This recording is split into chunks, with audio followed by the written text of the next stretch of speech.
FWB din kasi tayo mga biktima dito. Yexel, ano na pong pinaka-latest NBI? Yexel, itong, ano tawag to? Yexel scam. I-online Yexel scam. Yung pyramiding to na may mga OFWs ng biktima. Sir, hindi... Matagal na po ito, panumpata ni Jose Rizal ang kaso nito. So hanggang ngayon, wala pang resolusyon. I-follow up ko po, sir, kasi hindi ko po alam yung kaso na wala po akong personal knowledge regarding that case. Ma'am, napakatagal na itong Yexel. Okay, sige. I want you to submit to me a report before the end of this week. Ano na po ang nangyari sa kaso nitong Yexel? At nasaan na po yung kaso? Kung ito ba ay submitted for resolution o nasa korte na? Kung meron bang warrant na na-issue? Etc. etc. Kasi parang natutulog Diba? Paiba-iba kasi.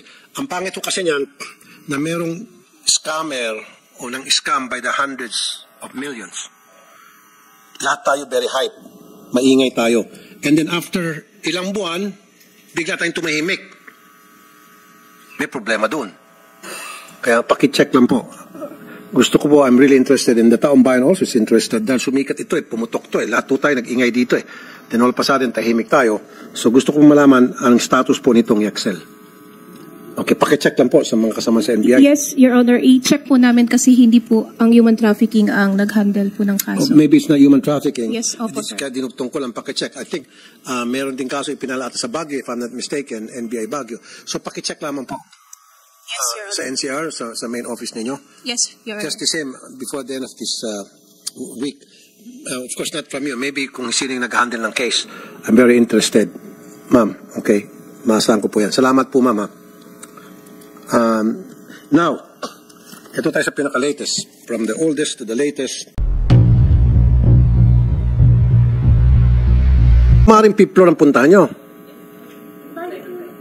Bali galing po kami sa inyo, Senator Rapi Tulfo. Gusto ko lang po yung tamad na nagsabing tambak na nga dito Ibig sabihin, pag may mga nagreklamo, tinatambak na dyan. So, makita natin kung gaano katamad itong mga taga-human trafficking. Maaaring Piplo ang puntahan nyo. Bali galing po kami sa inyo, Senator Rapi Tulfo. Gusto ko lang po yung tamad na nagsabing tambak na nga dito Ibig sabihin, pag may mga nagreklamo, tinatambak na dyan. So, makita natin kung gaano katamad itong mga taga-human trafficking. Bali po kasi 4 na lang kami nung pinapasok po sa loob. Nahuli po kami tapos... So, anong itsura ng office? Yung pinasok niyo, yung Oh, please. Ano itsura ng babae, lalaki? Bali po kasi sa 6th floor kami, sa 6th floor po yun. Hapon na po kami dumating. Kaya nga po, sabi niyo mga 11 a.m. Hapon kami po. Naguluhan na. Ano itsura nung nagsabi, babae, lalaki? Lalaki po pero hindi ko na po siya. Bata, matanda, kalbo, mataba, payat. May bigote. Hindi ko na po. Okay. Anyway, balik tayo ngayon kay agent. Ulit ang pangalan ng agent natin, Chief, ma'am. Sorry. Pwede bang pakiano yung nameplate niya? Ito po, sir. Hindi ko makita yan. Si agent, attorney. Olga po, sir. Attorney Olga. Olga, Your Honor. Okay, Attorney Olga. Ano pong comment nyo? Ayon po dun sa timeline na binigay nung agent, yung officer of the day, July 26 po sila nagpunta sa amin, hindi po July 25. And then immediately po, inasikaso po sila kasi meron kaming proforma na na you have to fill up and then magsusubscribe na lang yung officer of the day. Ma'am, sorry ma'am, let me interrupt. Nagsisinungaling mga tao mo kasi they will not lie. Hindi sila pupunta sa akin kung sila inasikaso. Ito yung experience ko, believe me, believe you, for the past 20 years, they come to me as a last recourse. Okay? A last resort. So, ibig sabihin, dumaan sila sa proseso, kaya lang yung proseso hindi naging friendly sa kanila, kaya pupunta sila sa amin. Dahil kung in-entertain sila na maayos sa NBI, hindi sila pinasikot-sikot, hindi na sana sila pumunta sa amin. Ganun po yun. So, meaning, nagsasabi sila ng totoo, binasto sila dyan sa NBI sa human trafficking, hindi sila pinansin, tinarayan sila, ginawa silang parang bola-bola, kaya pumunta sa amin. So, ang sa akin lamang, you have to identify who this person is nung pumunta sila. Anyway, kung hindi nyo ma-identify, iseminan nyo po lahat ng tauhan ninyo. Kasi 11 million small claims lang ho ba yun? Hindi po, Your Honor. Okay. So, saan nila makukuha yung salitang small claims kung hindi galing mismo doon sa taong nakausap na sa NBI? So, don't tell me na nagsisinungaling naman to. Ang nagsisinungaling, mga taga-kasama mo sa NBI, kung hindi pa pala nakatanggap ng sulat from us, hindi pa pala matataranta. Right? So, nung sila lang pumunta, pinagpasapasahan sila. Ito yung sinasabi ko nga po. Halos lahat ng mga taong pupunta sa programa ko, they come to me as a last resort. Pinaikot-ikot silang sistema, nawalan silang pag-asa, pumunta sa akin. Now, pagdating sa akin, gagawa tayo ng sulat, tinatawagan natin, saka umaksyon yung mga kinaukulan. Dapat wag natin intayin na mapunta pa sa akin. Trabaho naman natin sa lahat sa gobyerno na pag lumapit sa atin, yung taong bayan, lumundag tayo dahil sila nagpapasweldo sa atin. Sila ang pinagsilbihan natin than others. Anyway, so ma'am, ano nang nangyari sa reklamo? Attorney Olga. Sir, nag-request na po kami sa DMW for certification whether or not yung mga nasabing tao ay recruiters po. And then we also requested from the Bureau of Immigration kung employee po nila yung nasabing tao na si Kapua. Kasi wala po silang mai-provide na address sa amin. So we also conducted record check kung meron pong existing address itong si Bagasan, si Kapua po. And then si Bagasan naman po is currently in Japan. Pero you're requesting for address ng mga inireklamo from whom are you requesting the address? Sa ano po namin, record check po namin. Okay. DMW, nag-request to sa inyo, certification. Did you comply? Yeah, we're tracing it at the moment, but Mr. Senator, wala pa kung 5 minutes yung nai-issue yung certification kasi we just look at our record and certify kung walang lisensya. So na-issue nyo na? Check po namin, pero wala pong problema ito, Mr. Senator. Basta natanggap namin, alam ng mga taga-NBI yun. Instant issuance yan kapag talagang walang lisensya. Ma'am, Attorney Olga. Okay. Attorney Olga, sa illegal recruitment and human trafficking, pasintabi sa NBI, ito po ibabase ko lamang sa experience ko for so many years, 2 decades, as a matter of fact. Palaging naiipit, nadidelay, natitenga yung mga kasong ipinafile dyan sa human trafficking, sa illegal recruitment, especially kung malalaking kaso. And then later on, marinig ko na na-dismiss dahil na-areglo. Under my watch, I don't want to hear cases na being dismissed dahil mababaw, dahil small claims. I'm not gonna allow that. I'll do everything in my power na may mapaparusahan sa NBI kung yung NBI man ay gumagawa ng hindi tama. On the other hand, I would like also to commend the NBI because through the years also, ang NBI ang tinatakbuhan ko pag meron akong mga kasong gustong paaksyonan na yung mga tao na nagkakam sa amin, walang tiwala sa PNP, so pinapasok ko sa NBI, and I'm a big supporter of the NBI. As a matter of fact, last year ako po ay pasa ng budget sa NBI. Ako mismo ang nagrekomenda na madagdagan ng budget ng NBI, which nangyari naman yun, just to show na I'm fair here. So NBI is a body or a group na I believe it needs more budget, but kaakibat niya pagbigay ko ng karagdagan budget, dapat magsipag-sipag at walisin yung mga tamad at hindi gumagawa ng tama dyan sa NBI. You agree with me, Atty. Olga? Yes, sir. I agree with you po. At hindi naman din po kami nagkukulang, sir. Kasalukuyan po, 5 lang po yung tao ko na line agents. So, kahit po 5 lang yung tao ko. And then, may mga directives kami na... 5 tao nyo, ilan po lalaki doon? 4 po yung lalaki, 1 lang ang babae. Okay, ma'am. Anong itsura nung lalaki? 4 na lang eh. Hindi mo nagsabi, wala, tinatambak na lang namin yung sulat. Hindi ko na din po kasi maalala, Senator. Kasi po, 4 po kami doon. Tapos, nag-file po kami ng affidavit. Tapos, narinig lang po na, 4 po kami nakarinig na may nagsabi na, hindi na namin kailangan nga kasi tinatambak lang daw po. Atty. Olga, sino ba yung lalaking yon na nagsabi tinatambak lang namin yon? 4 na lang. Pero kung sasamahan namin kayo on a friendly visit sa NBI at iharap ni Atty. Olga, makipagkwentuhan sa inyo yung 4, ma-identify mo ba? Kasi po, Sir Rapi, nagsusulat po kami ng affidavit noon, busy po. Nagsasalita? Opo, so, boses lang? Opo, boses. Pagsalitain natin yung 4, isa-isa. Nakatalikod ko na pwede? No, I'm just kidding. But anyway, Atty. Olga, ikaw nang bahala pagsabihan mo yung mga tao mo sa human trafficking na maging sensitive naman sa reklamo ng ating mga kababayan na biktima ng illegal recruitment. Yes po, Your Honor. May gusto kayo sabihin? I was saying yes po, Your Honor. Pagsasabihan ko po yung mga tao namin na maging sensitive and extra sensitive sa mga complainant. Okay. So, ano na po ang movement ng kaso nila? Nasaan na po? Undergoing investigation pa po, sir. Hinihintay po namin yung result ng aming mga inquiries. I think meron na rin po siguro by this time kasi August 5 pa po ito, yung request namin ng lumabas. And then, sinumpinahan na rin po namin yung dalawang subjects, although wala po si Miss Francia at ang isa, hindi po namin masumpina si Kapua kasi wala pong address na makita sa kanya. Okay. Kung walang address na may kita against him, so hindi naman sasamping kaso? Normally po kung wala pong address, medyo po natatagalan po yung aming investigation kasi inaalam po namin for purposes of filing ng Well, how for about the yung prosecutor's office? Oh, ito, si Sir Benedict. Sorry, Mr. Chair. If we may ask po NBI to probably look into the accounts po na sinendan po namin through Union Bank.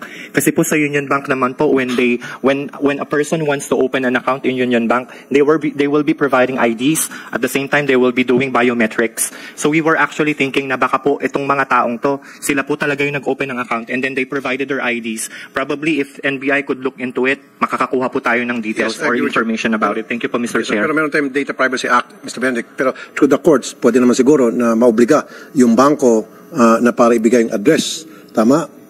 Nung mga nanloko sa kanila kasi doon nila pinasok sa bangko yung pera dito sa mga binanggit nyo na hindi nyo matrace na yung address.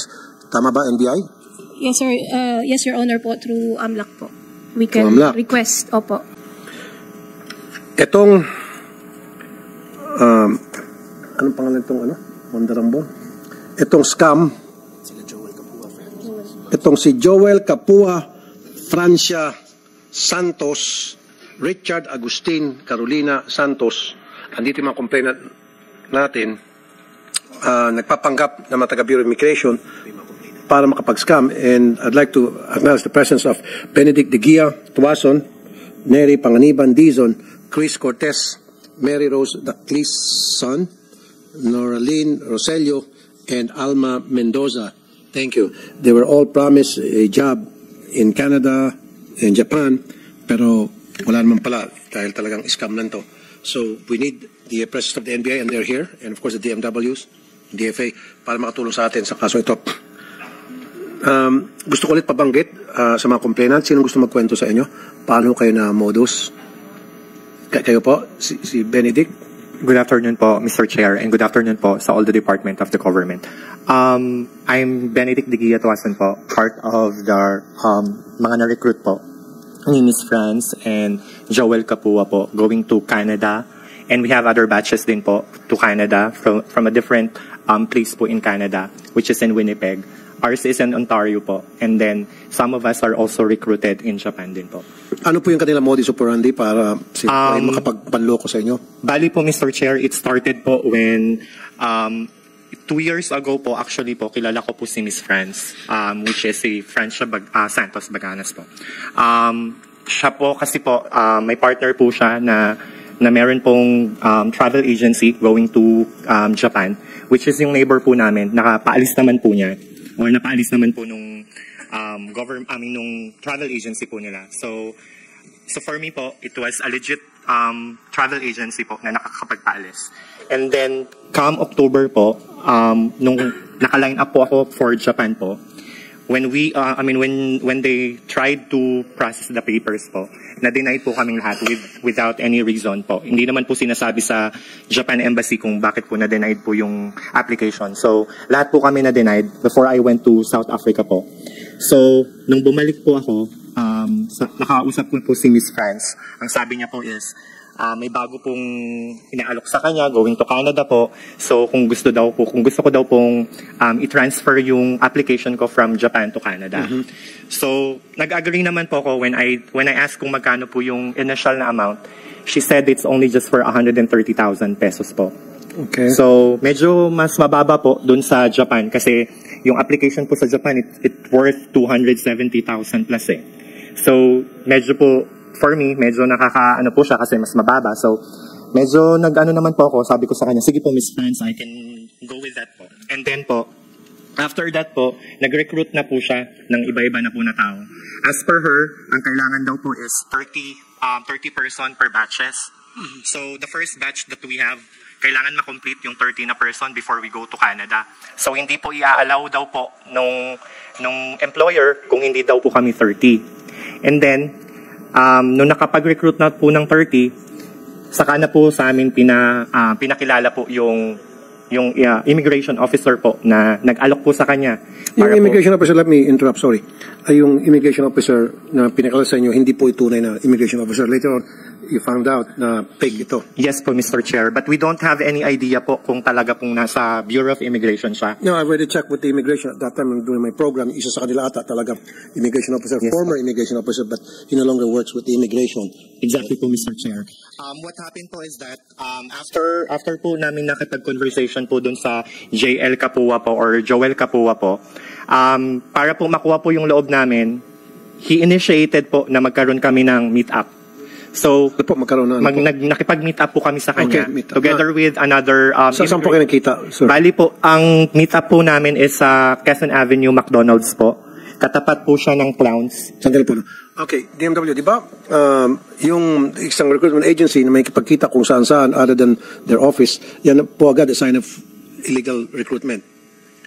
Okay, hindi po kayo aware doon. Na dapat, siguro meron kayo information dissemination, ano, na kapag inayayaan kayo ng isang recruitment agency na makipagkita outside their office, that's illegal. Yes po. Ang dami pong red flags kaming nadinig. Tourist visa, which means illegal yun kung gusto nyo magtrabaho, pero ang alok ay tourist visa, that's a major red flag similar to what the senator said. Hindi sa opisina, sa mall, sa public place, that's another red flag. We will paigtingin pa ho namin lalo ang information. Meron na po, Mr. Senator, but it will always be kapos po, kulang ang information. So we will just have to keep on heightening our information efforts. Thank you, Secretary Taktak. Now, Sir Benedict, sabi mo 30 for each batch. So, lahat sa inyo pong pagtansya, ilan po kayong naloko at magkano po, each person, magkano po yung tinataga? Bali po, for Canada po, it worth 130,000 po each person. Each? Okay. And then, umabot po sa 3 batches po yung sa Canada. So, kung 30% per batches po, so more or less po, Times mga 130. nasa times 30 po. And then, hindi pa po kasama po dito yung sa Japan. Iba naman po yung sa Japan. Yeah po. Sa Japan Magkano po sa Japan, sir? Sa Japan po is 70,000 pesos po. Bakit mas mura sa Japan versus sa Canada? mas mahal? Wala na po akong idea kung bakit po mas mura po yung sa Japan. So, pagkakalam nyo, marami po kayo.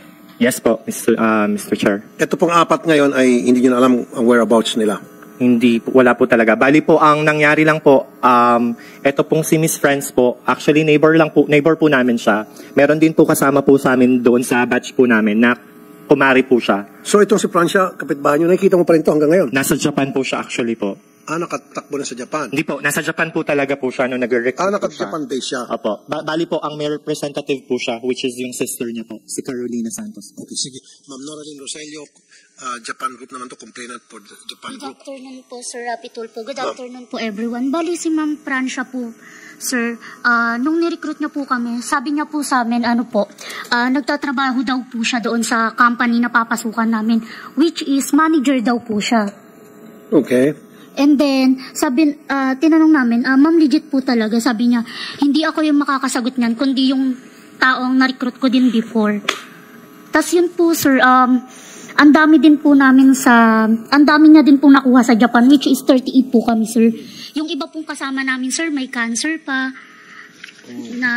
Tapos yung iba po nagbenta na ng pangkabuhayan kasi po pinagpalit po nila kasi pinangako po niya sa amin na makakaalis po kami 101% daw po. Tas hanggang sa wala na pong nagpakita na Joel Kapwa. Ako masakit, tapos sabi mo, yung mga kabuhayan, ari-arian, binenta. These are sad stories na matagal na nangyari. Pinakamasakit dito yung may cancer na dapat pambili ng gamot, ng sugal, para may pangarap na pupunta sa abroad somehow. DMW,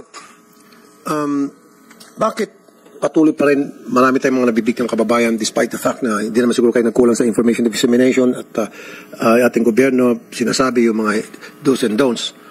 Why is this still happening?